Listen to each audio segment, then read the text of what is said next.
Yo, welcome to another episode of A Chapter a Day to Keep the Devil Away. I am Tinayeshe, and this is the place where we read a chapter of the Bible together every day until we finish the entire thing.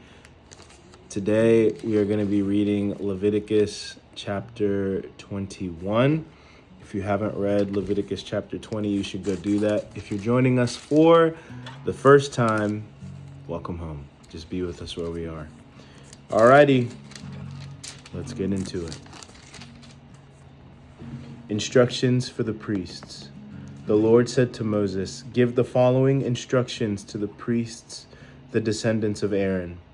The priest must not make himself ceremonially unclean by touching the dead body of a relative. The only exceptions are his closest relatives, his mother or father, son or daughter, brother, or his virgin sister who depends on him because she has no husband. But a priest must not defile himself and make himself unclean for someone who is related to him only by marriage. The priests must not shave their heads or trim their beards or cut their bodies. They must be set apart as holy to their God and must never bring shame on the name of God. They must be holy, for they are the ones who present the special gifts to the Lord, gifts of food for their God. Priests may not marry a woman defiled by prostitution, and they may not marry a woman who is divorced from her husband, for the priests are set apart as holy to their God.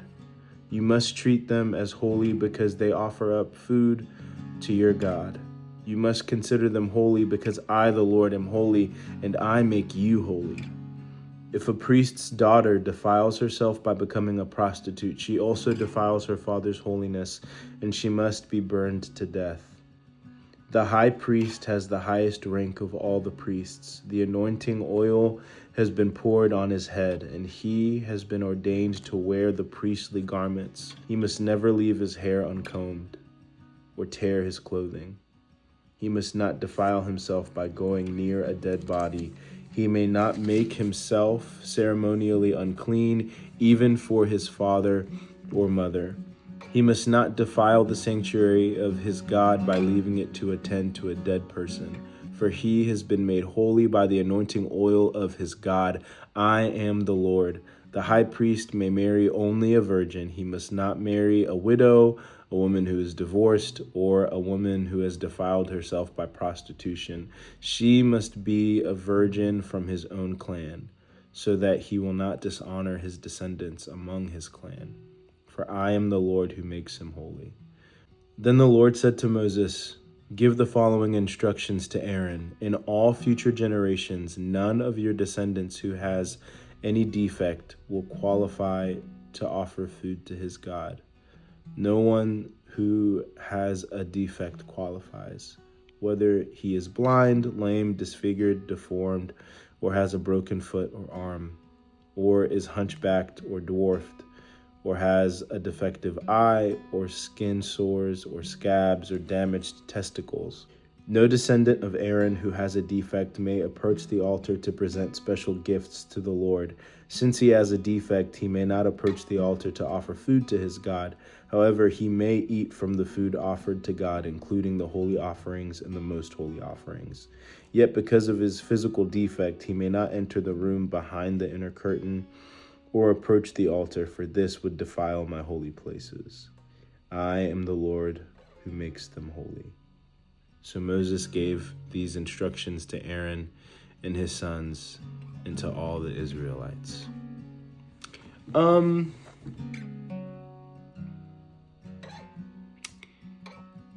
The most charitable interpretation of what I just read at the end would be there's so many procedural guidelines that the priests, the high priest, that whole family has to follow, that if you had a defect or a disability in any sort of way, there's a higher likelihood that you would mess up one of those procedures and, incur the wrath of God upon you. And so I'm choosing the most charitable interpretation of that being God setting them apart for their own protection, and not that God is like ableist and is like, they're not perfect, so I don't want them here. Because that feels crazy. So, yeah. Leviticus is really, it's really giving me a run for my money right now. That's all I got. All right. I love you. Peace.